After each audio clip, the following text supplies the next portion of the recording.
Zoom, motherfucker! Zoom! What's the matter with you? We don't kind of books like us trash. What are you yelling here, you know?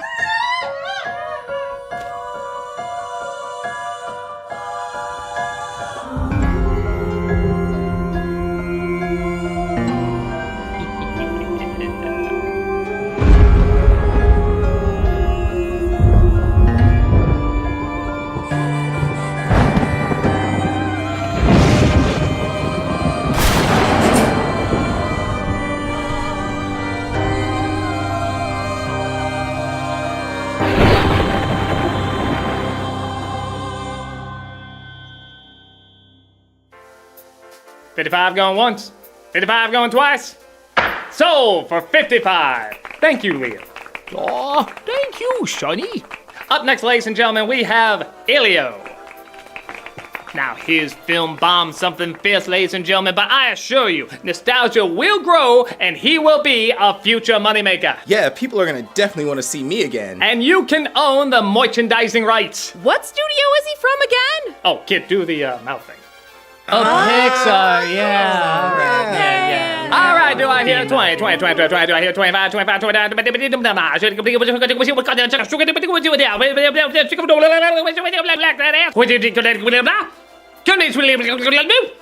so, from 5, thank you, Elio.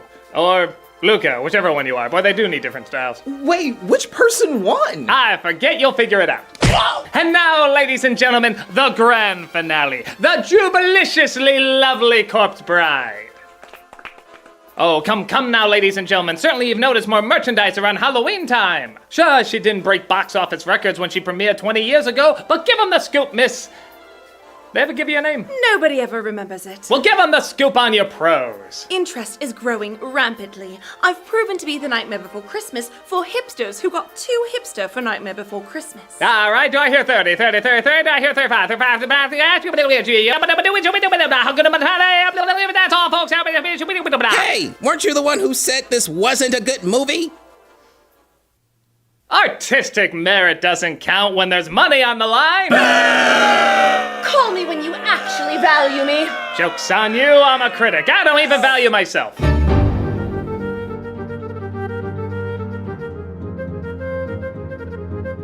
Something we talk a lot about here is films that didn't make a big splash at first, but eventually get a following. Corpse Bride didn't bomb at the box office, but in 2005, the reception was okay. It was just no Nightmare Before Christmas.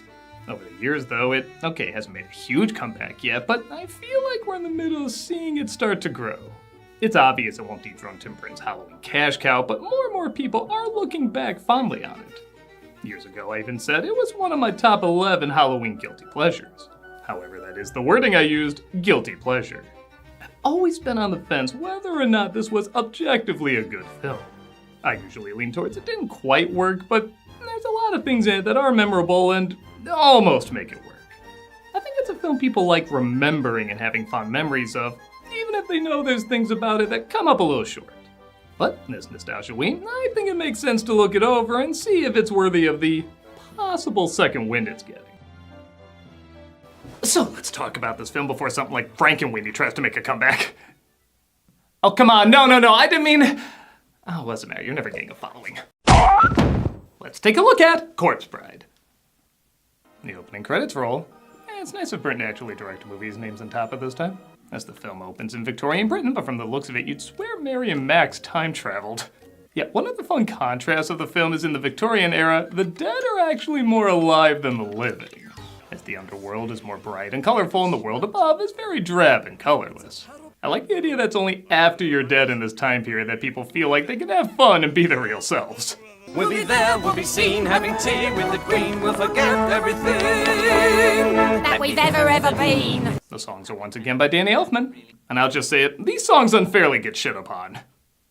I think everyone does compare them to Nightmare Before Christmas, and while there certainly are similarities, this one goes for more of a Gilbert and Sullivan style, which is quite different.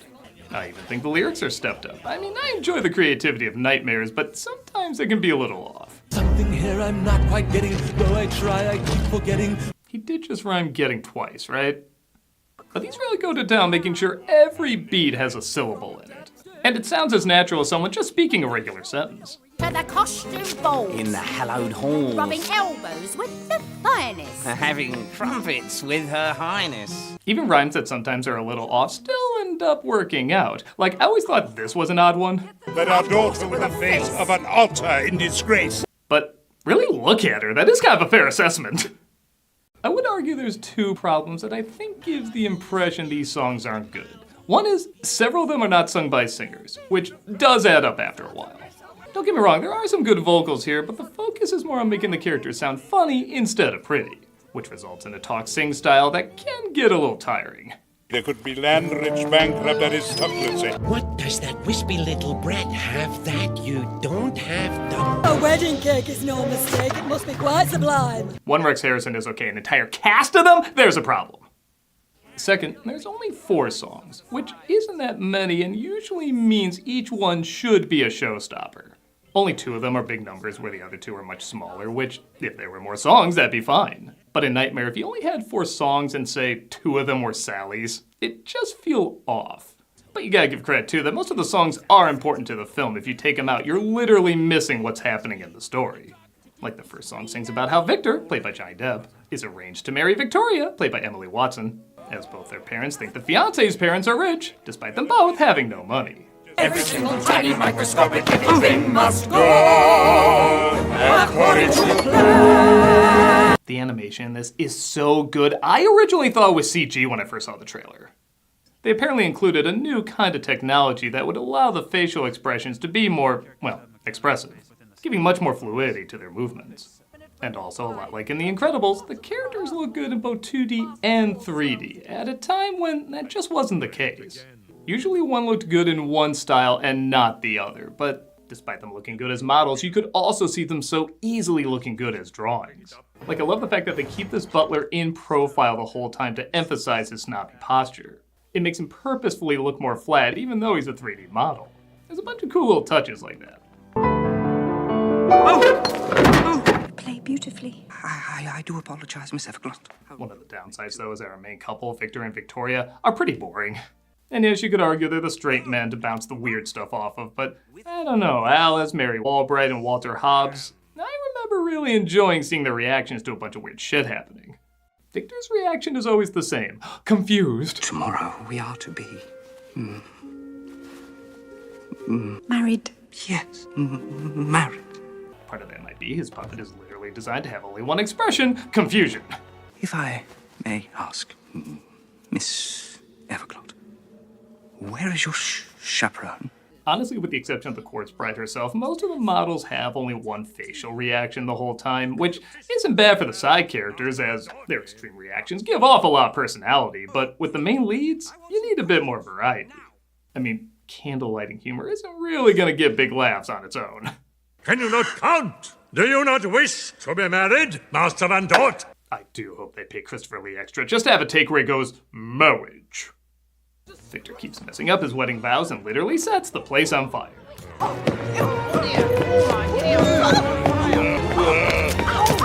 I'm not sure if it's intentional, but I love how only every other step is trying to put the fire out.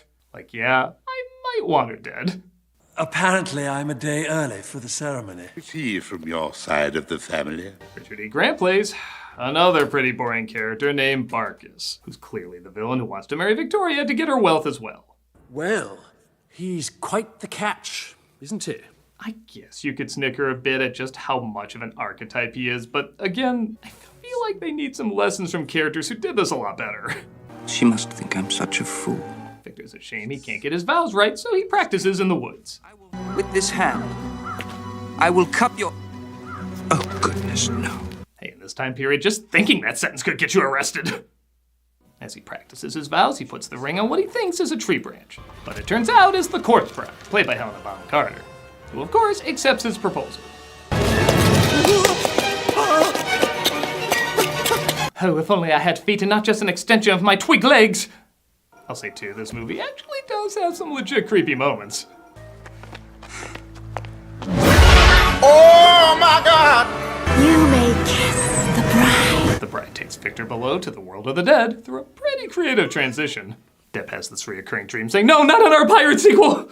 And a singer named Bone Jangles, played by Danny Elfman, weirdly typecast as Tim Burton stop-motion skeletons, sings about the history of the bride. Well, our girl was a beauty known for miles around when a mysterious stranger came into town. Elfman said his voice would go hoarse after every recording session, trying to replicate a Cab Calloway type sound.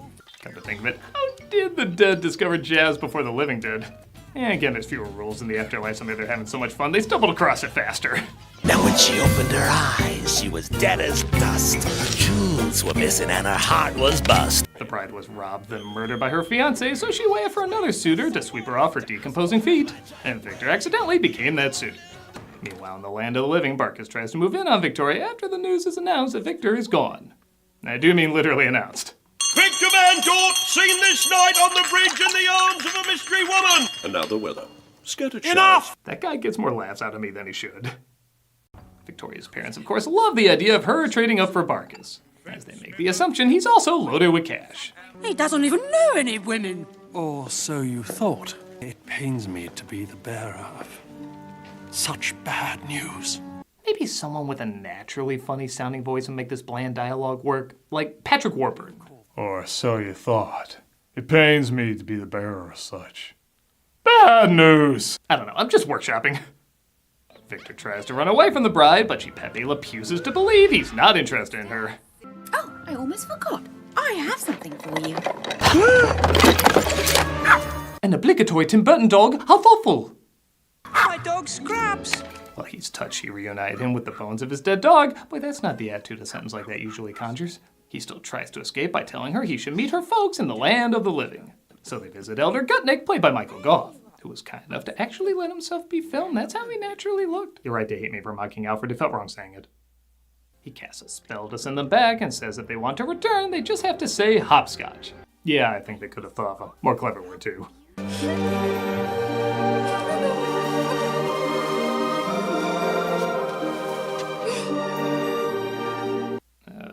Magical, I guess?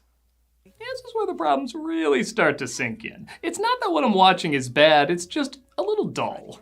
I know I mentioned it before, but I do feel like more songs would have added more life to these scenes. Like if the bride sung about being above ground again and what it reminded her of, that could work.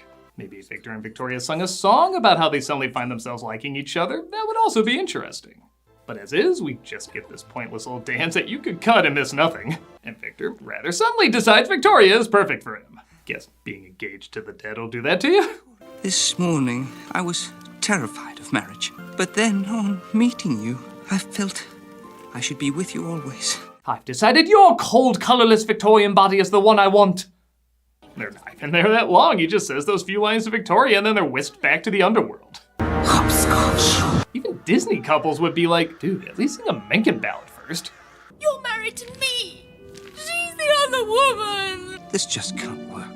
Why not? As the film goes on, the bride does become the most interesting character.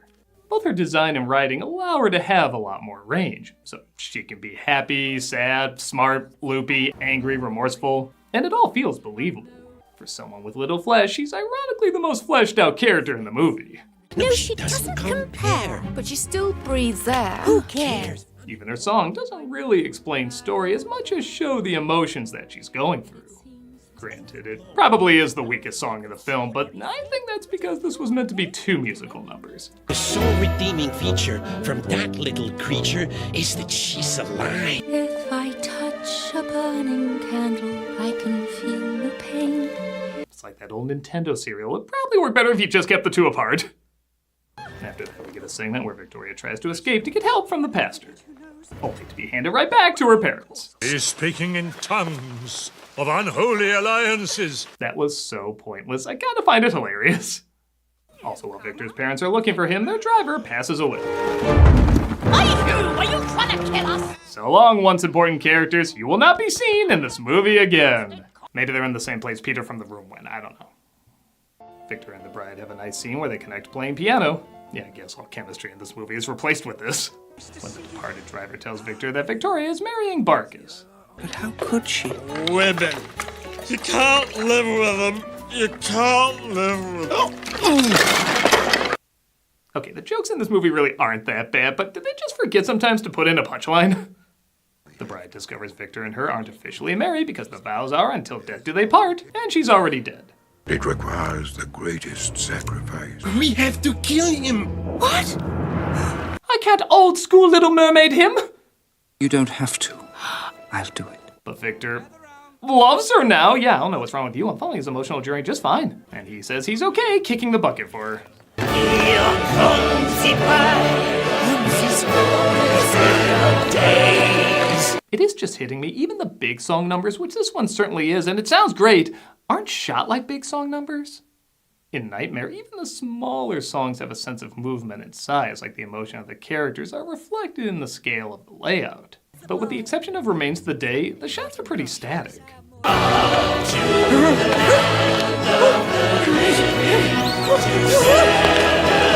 Thankfully, the designs of the world and characters look great, but for such large-sounding numbers, there really needed to be more movement here. We're moving this wedding party upstairs. Victor says they should have their wedding on the surface where Victoria is finishing up hers. Quiet down now, everyone. That's a pretty good joke.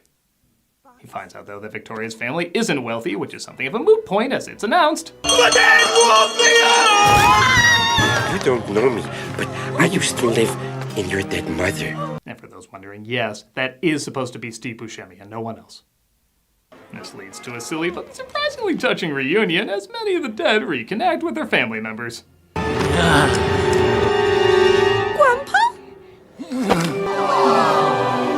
Weirdest Puffs commercial ever.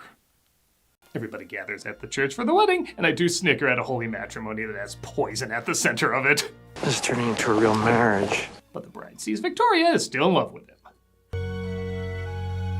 I will be... And again, am I crazy or is the stop motion in this just stellar? I mean, look at the subtlety of her expressions. It really looks like there's a million things going on in her mind. This is the Ramesses mood swings of model puppets. I can't. The bride loves Victor enough to let him go, as the couple who literally married different people on their wedding day decide they're perfect for each other. But one member of those weddings isn't leaving so easily. You forget. She's still my wife!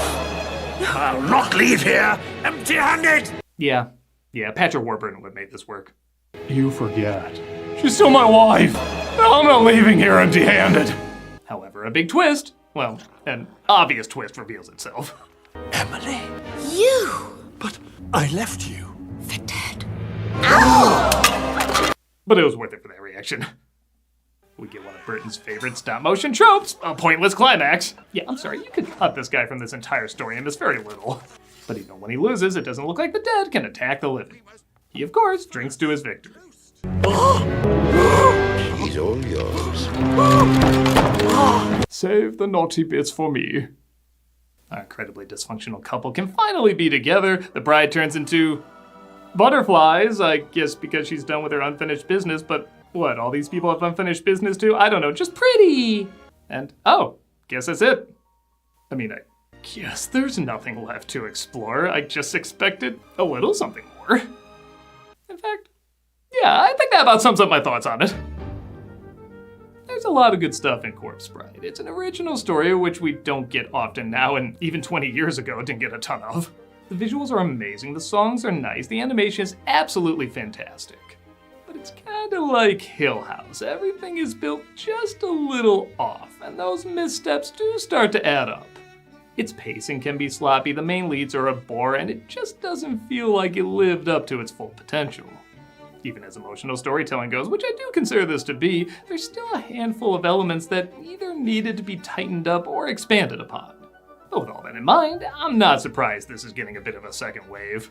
I think what the film leaves in people's memories is sometimes stronger than the film itself, and this is a memorable idea with a lot of creativity. It's a good flick to have on in the background at a Halloween party. Like, the bullet points of it are so effective, it can overshadow the little problems that add up. Honestly, I think this would be an amazing stage musical. You flesh out the characters by allowing them to have more songs. I feel like this could have, pardon the pun, a really decent afterlife on stage. As is, I do have a soft spot for it, even if I acknowledge it never fully comes together for me. But if I'm on the fence leaning towards it doesn't quite work, that probably means there's a lot of people who are on the fence saying it works just enough. While it's not going to topple Nightmare Before Christmas anytime soon, it can still give other options for people looking for their Halloween Tim Burton stop-motion fix. I mean, like I said before, where else are we going to go? Frankenweenie? Oh, what, Puppy Shelley is still hurt? You may insult me, but you will not insult my adorable little friend. Oh yeah? And what are you two gonna do about it? Both of you are already dead. Speak for your cat. My cat? What do you mean by... That's right. We've given Chaplin a similar treatment. I'm an abomination. Ah! More Nostalgia-Ween on the way. Ah! With this hand, I will cup your... Oh, goodness.